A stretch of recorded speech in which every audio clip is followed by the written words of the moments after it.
Good morning सभी भाई बहन को जय मसीह की।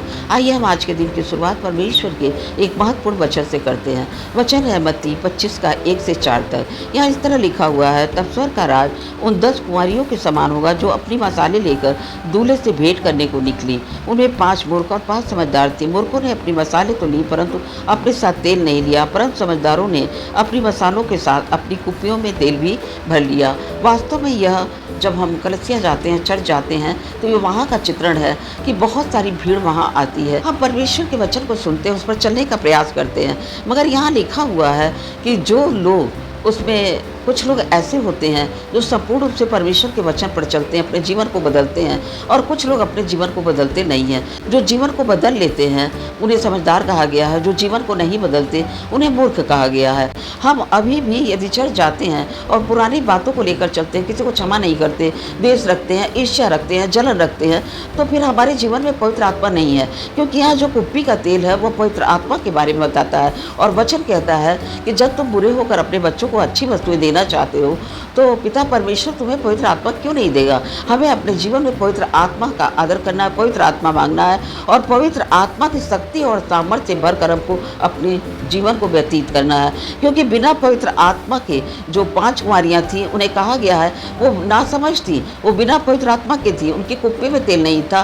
कुप्पी में तेल का मतलब मसाले लेकर चली, वो अपने शरीर को लेकर आई, मगर उनकी कुप्पी में तेल नहीं था, माने उनके हृदय में पवित्र आत्मा का कोई स्थान नहीं था। इसलिए उनके अंदर पवित्र आत्मा का कोई फल भी नहीं दिखाई दे रहा था। तो वहाँ जब लिखा हुआ है कि आधी रात को जब धूम होती है, दूल्हा आता है, तो सारी कुंवारियाँ उठती हैं और वो मसाले ठीक करने लगती हैं। मूर्खों ने समझदारों से कहा अपने तेल में से कुछ दे दो। क्योंकि जब हमारे पास स्वयं पवित्र आत्मा नहीं है, हम परमेश्वर के वचन को प्रतिदिन सुनते हैं, उस पर चलते नहीं हैं, नई सृष्टि नहीं बनते हैं, तो वचन में लिखा हुआ है कि जब तक तुम नए सिरे से जन्म न लो तब तक तुम स्वर्गीय राज्य में प्रवेश नहीं कर सकते।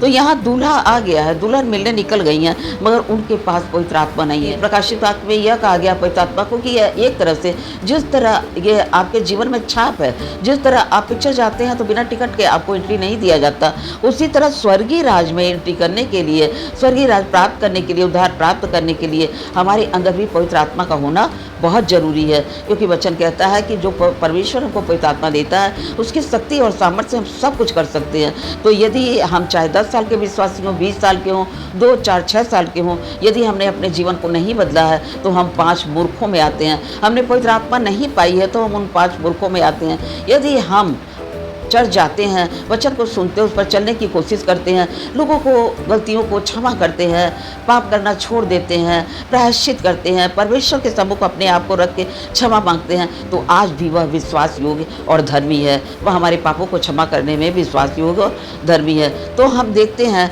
कि वचन में जैसा कहा गया है कि जगत के अंत में ऐसा ही होगा कि स्वर्गदूत आकर दुष्टों को धर्मियों से अलग करेंगे। जैसे यहाँ 5 कुंवारियाँ छूट गई, क्योंकि यहाँ पर कौन छूट गए? वो दुष्ट का मतलब कौन?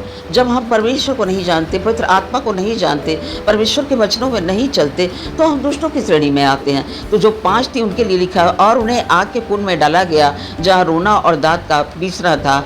मगर यहाँ लिखा हुआ है कि परमेश्वर स्वर्गदूतों ने धर्मियों को अलग किया। जैसे यहाँ 5 कुंवारियों को जो समझदार थी, दूल्हे ने वहाँ पर गेट को खोला और फिर उसने कुंवारियों को अंदर कर लिया जो 5 समझदार थी, और जो 5 छूट गई वो कहने लगी, हे स्वामी हमारे लिए द्वार खोल दे। उसने उत्तर दिया, मैं तुमसे सच कहता हूँ, मैं तुम्हें नहीं जानता।